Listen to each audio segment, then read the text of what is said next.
ठळक घडामोडी। खेड नगर परिषदेकडून आपत्ती व्यवस्थापनाचं प्रशिक्षण।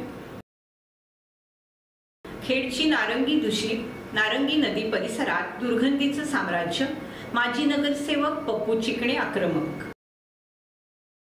विद्यार्थ्यांची प्रतीक्षा संपली, 21 मे रोजी दुपारी जाहीर होणार इयत्ता 12वीचा निकाल।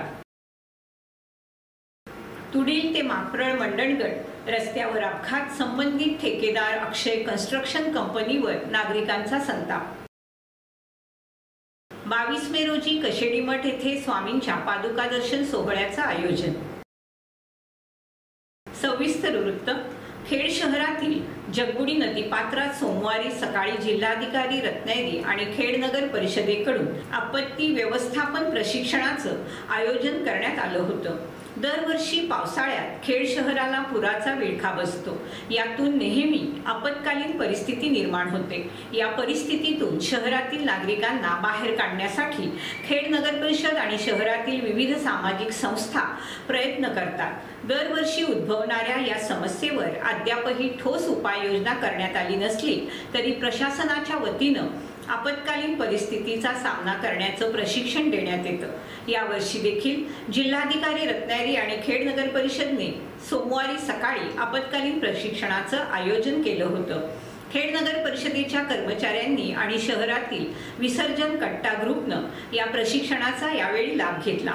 या प्रशिक्षणाबाबत खेड नगर परिषदेचे कर्मचारी आणि विसर्जन कट्टा ग्रुप यांच्या वतीने समाधान व्यक्त करण्यात आलं। आज दिनांक 20/5/2024 रोजी माननीय जिल्हाधिकारी साहेब तसेच खेड नगर परिषदेचे मुख्याधिकारी साहेब विस्पुते सर, तसेच प्रशासकीय अधिकारी नागेश बोंडले सर, तसेच विभाग प्रमुख प्रणव स्वस्ते सर यांच्या मार्गदर्शनाने व आदेशाने खेड नगर परिषद आपत्ती व्यवस्थापन पथक तसेच विसर्जन कट्टा टीम यांच्या मार्फत खेड नगर परिषद मार्फत आज हे इथे जिल्हा आपत्ती व्यवस्थापनाच्या अंतर्गत प्रशिक्षणाचा कार्यक्रम सकाळी घेण्यात आला। त्या कार्यक्रमासाठी खेड नगर परिषदेचे सर्व कर्मचारी, आपत्ती व्यवस्थापनचे तसेच विसर्जन कट्ट्याचे सभासद यांनी सदर प्रशिक्षणामध्ये सहभाग घेतला आणि आजचे हे प्रशिक्षण घेण्यात आले।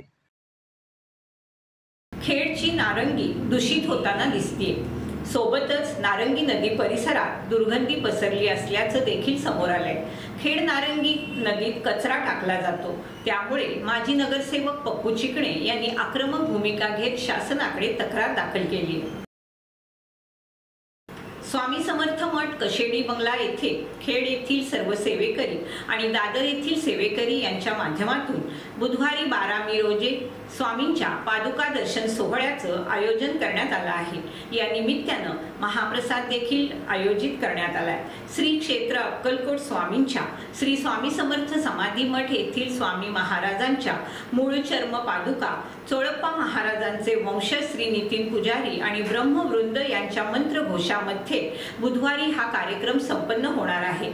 या निमित्त पहाटे 5 ते सकाळी 9:30 पर्यंत महास्वामी या, सकाळी 9:30 ते दुपारी 1 पर्यंत तसेच सायंकाळी 7:30 वाजता महाआरतीचं आयोजन करण्यात आलं आहे। दुपारी 1:30 आणि रात्री 8 वाजता महाप्रसादाचं आयोजन करण्यात आलं आहे। तरी सर्व भक्तांनी या पादुका दर्शन सोहळ्याचा आणि महाप्रसादाचा लाभ घ्यावा असं आवाहन श्री स्वामी समर्थ कशेडी मठ बंगला सर्व सेवेकरी आणि दादर सेवेकरी यांनी केलं आहे। दापोली तालुक्याला वीज पुरवठा करणाऱ्या मुख्य वीज वाहिन्यांच्या दुरुस्तीची कामं आज 20 मे रोजी हाती घेण्यात आल्यामुळे आज सोमवारी 20 मे रोजी दापोली तालुक्याचा वीज पुरवठा सकाळी 9 ते सायंकाळी 5 पर्यंत बंद ठेवण्यात आला होता। दापोली शहरातील महावितरणाच्या कार्यालयानं याबद्दलची अधिसूचना देखील दिली होती। सकाळी 9 ते सायंकाळी 5 वाजेपर्यंत वीज पुरवठा बंद असल्या कारणानं दापोलीकरांची मोठी गैरसोय झाली। आज 5व्या टप्प्यातील मतदान पार पडलं आणि याच पार्श्वभूमीवर कल्याण डोंबिवलीचे महायुतीचे उमेदवार डॉक्टर श्रीकांत शिंदे यांना त्यांच्या आई लता शिंदे आणि पत्नी वृषाली शिंदे यांनी ओवाळून शुभेच्छा दिल्या। यावेळी मुख्यमंत्री एकनाथ शिंदे देखील उपस्थित होते।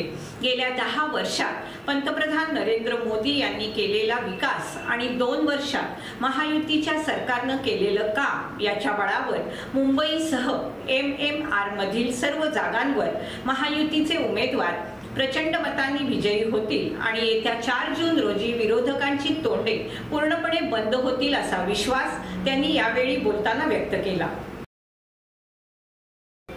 तुडील ते मापरळ मंडणगड आंबडवे राज्यमार्गावर रात्रीच्या अंधारात अनेक अपघात झाले असून या अपघाताला जबाबदार संबंधित ठेकेदार अक्षय कन्स्ट्रक्शन कंपनी आहे। सदर सुरू असलेल्या कामामध्ये अतिशय बेजबाबदारपणा आणि मनमर्जी कारभार सुरू आहे। मूळ रस्ताच या ठेकेदारानं खोदून गायब केल्याने या राज्य मार्गावर चिखलच चिखल झालाय।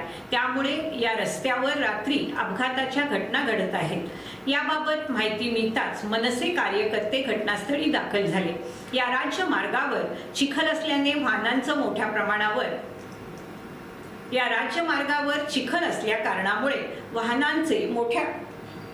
वाहनांचे मोठ्या प्रमाणावर अपघात होत आहेत असं निदर्शनास आलं। या सर्व घटनांना जबाबदार ठेकेदार आणि अधिकारी आहेत। अधिकारी वर्ग या कामाकडे लक्ष देत नसल्याने या घटना वारंवार घडत आहेत। अधिकारी वर्ग कामाची पाहणी करत नसल्याने ज्या ठिकाणी खोदकाम केलं आहे त्या ठिकाणी अजिबात काम होत नाही। सर्व्हिस रस्ताच गायब केला आहे। अशा ठेकेदारावर कारवाई होत नाही म्हणजेच या अधिकारी वर्गाचं साठेलोट असल्याचं उघड होतंय। अनेक वर्षापासून या राज्यमार्गाचं काम सुरू असून शासनाचा कोट्यावधी रुपयांचा निधी गिळंकृत करताना हे दिसतंय। आता या अपघातांना जबाबदार कोण? आता होत असलेल्या या गैरसोयीला जबाबदार कोण? संबंधित अक्षय कन्स्ट्रक्शन कंपनीला सरकार जाब विचारणार का? असे प्रश्न या ठिकाणी उपस्थित होत आहेत। आता प्रवासी वर्गासाठी पर्यटकांसाठी पर्यायी मार्ग काढणार का की अशीच अपघाताची मालिका सुरू राहणार असाही आरोप होताना दिसतोय। ह्याच्यापेक्षा काय बिकट परिस्थिती असू शकते की रात्रीच्या वेळी यांच्याकडे ब्रॅकेट नाही, यांच्याकडे कुठली साइन बोल्ट नाही की कुठून जायचं आणि कुठून यायचं काय नाही। त्याच्यामुळे देखील रात्री पण मोटरसायकलीचा रस्ता चुकते, फोर व्हीलरांचा रस्ता चुकते, ते कुठं जातात कुठं भटकतात त्यांनाच माहिती नाही की ते मंडणगडला चाललेत की शमशानात चाललेत। अशी परिस्थिती निर्माण करून ठेवलेली या लोकांनी।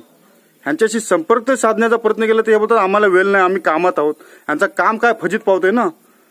ह्यांच्यावरती कडक कायद्याच्या चौकटीत राहून यांच्यावरती जी कारवाई झाली पाहिजे ती कारवाई झाली पाहिजे। ह्याच्या नंतर या रस्त्यावरती कुठलाही अपघात झाला, कुणाचा काय मृत्यू पावला तर ह्याला जबाबदार ह्याचा कॉन्ट्रॅक्टर असेल एवढी नक्की। किती सण करायचं? गेल्या काही दिवसापासून विद्यार्थी 12वीच्या निकालाच्या प्रतीक्षेत होते। निकाल कधी लागणार याची सातत्यानं विचारणा केली जात होती। अखेर आता विद्यार्थ्यांची प्रतीक्षा संपली। महाराष्ट्र राज्य माध्यमिक आणि उच्च माध्यमिक शिक्षण मंडळाकडून नुकताच 12वीच्या निकालाबद्दल अत्यंत मोठी घोषणा करण्यात आली। उद्या म्हणजे 21 मे रोजी 12वीचा निकाल लागणार आहे। दुपारी 1 वाजता विद्यार्थी आपला निकाल ऑनलाईन पद्धतीने बघू शकणार आहेत। सकाळी 11 वाजता महाराष्ट्र राज्य माध्यमिक आणि उच्च माध्यमिक शिक्षण मंडळाची पत्रकार परिषद होईल। यामध्ये 9 विभागाची टक्केवारी जाहीर केली जाईल।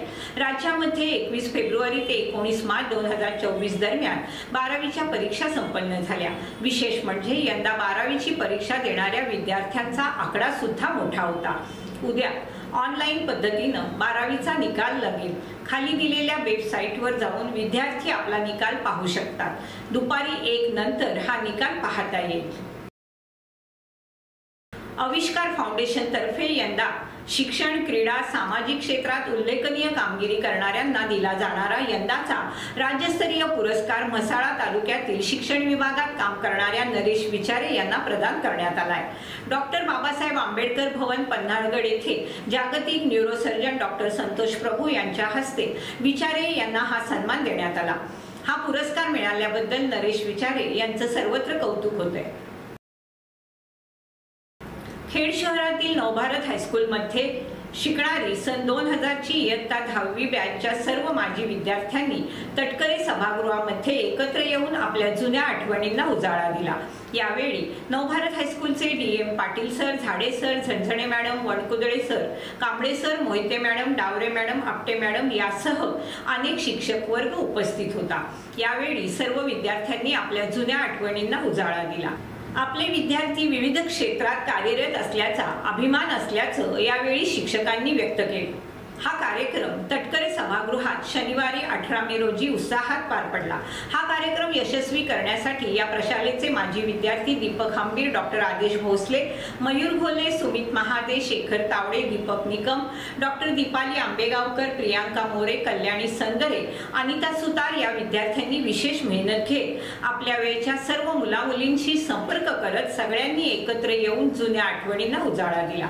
यावेळी अनेकांनी आपलं मनोगत व्यक्त केलं। या कार्यक्रमाची सुरुवात दीपप्रज्वलनानं करण्यात आली आणि सर्व शिक्षकांचा सत्कार करण्यात आला। तसेच विविध खेळ खेळण्यात या विद्यार्थ्यांनी एक दिवस आपल्या शाळेतील आठवणी जागृत करत आनंदानं आणि उत्साहानं घालवला। या कार्यक्रमाचं सूत्रसंचालन श्री कैलास गुडेकर आणि ललिता बैकर यांनी केलं। हा कार्यक्रम यशस्वी करणाऱ्या सर्व विद्यार्थ्यांचे आभार मानत पुन्हा आपण सगळ्यांनी दरवर्षी असंच भेटत एकमेकांचा निरोप घेत कार्यक्रमाची सांगता करण्यात आली। इराणचे अध्यक्ष इब्राहिम रईसी हे हेलिकॉप्टरनं अझरबैजानमधून परतत होते। याच वेळी त्यांचे हेलिकॉप्टर कोसळलं। 17 तास उलटल्यानंतर हे हेलिकॉप्टर शोध आणि बचाव पथकाला सापडले। हेलिकॉप्टर जळून खाक झालं। अपघाताचे फोटोही समोर आले। या अपघातात रईसी यांच्यासह कुणीही वाचलेलं नसल्याची माहिती समोर आली। रेड क्रिसेंटनं याबाबतची माहिती दिलेली नाही। एक ड्रोन व्हिडिओ समोर आला आहे ज्यामध्ये हेलिकॉप्टर पूर्णपणे उद्ध्वस्त झाल्याचं दिसतंय।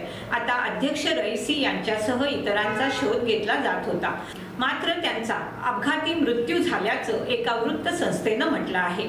इराणच्या प्रेस टीव्हीनं त्यांच्या एक्स पोस्टमध्ये लिहिलं आहे की बचाव पथकानं अध्यक्ष इब्राहिम रईसी यांच्या अपघातग्रस्त हेलिकॉप्टरची ओळख पटवली आहे। त्यांना त्या ठिकाणी कुणीही जिवंत असल्याचं आढळून आलं नाही। अध्यक्ष इब्राहिम रईसी यांच्या ताफ्यात एकूण 3 हेलिकॉप्टर्स होती, ज्यातली 2 सुखरूप परतली। मात्र इब्राहिम रईसी आणि परराष्ट्र मंत्री अब्दुल्लाहियन ज्यामध्ये होते ते हेलिकॉप्टर कोसळलं आणि मोठा अपघात झाला। इराणी वृत्तसंस्थांनी दिलेल्या माहितीनुसार रईसी यांच्या हेलिकॉप्टरचा अपघात रविवारी दुपारी 1 वाजता म्हणजे भारतीय प्रमाण वेळेनुसार दुपारी 3 वाजता झाला। पुणे शहरातून कोकणात जाणाऱ्या लोकांसाठी महत्त्वाची बातमी आहे। आता त्यांच्यासाठी वरण घाट बंद करण्यात आला। भोर मार्गे महाडला जाणाऱ्या वरण घाट मार्गावरची सर्व प्रकारची वाहतूक पुन्हा एकदा बंद करण्यात आली। वरण घाटातील रायगड जिल्ह्याच्या हद्दीत 21 किलोमीटर लांबीच्या रस्त्याची कामं पुन्हा सुरू करण्यात येत आहेत, त्यामुळे वाहतूक बंद करण्यात आली। वरंध घाटात रस्त्याचं दुपदरीकरण, संरक्षक भिंत बांधणं तसेच आवश्यक सुरक्षा उपाययोजना करण्याची कामं सुरू आहेत। ही कामं सुरू असताना अपघात होण्याची शक्यता असल्यामुळे सुरक्षिततेच्या कारणास्तव 1 एप्रिल ते 30 मे पर्यंत वाहतूक बंद ठेवण्याचा निर्णय घेण्यात आला होता।